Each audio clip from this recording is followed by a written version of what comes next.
na ang platelet transfusion ay maaaring magdulot ng maling impormasyon tungkol sa kondisyon ng pasyente, kaya't mas mainam na panatilihin ang wastong hydration.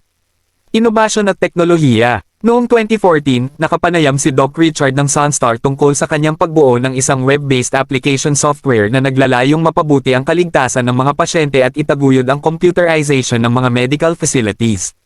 Ang software na ito ay nakatuon sa computerization ng mga race data at talaan ng pasyente upang mas madaling ma-access ang impormasyon. Simula noong 2004, sinimulan niya ang pagdevelop ng software na ito upang matugunan ang mga pangunahing isyu sa pamamahala ng medical records.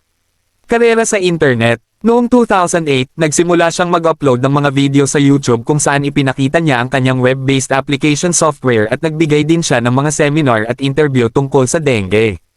Sa paglipas ng panahon, nagbigay siya ng medikal na payo gamit ang Q&A format. Sa TikTok naman, gumawa siya ng mga comedic skits habang nag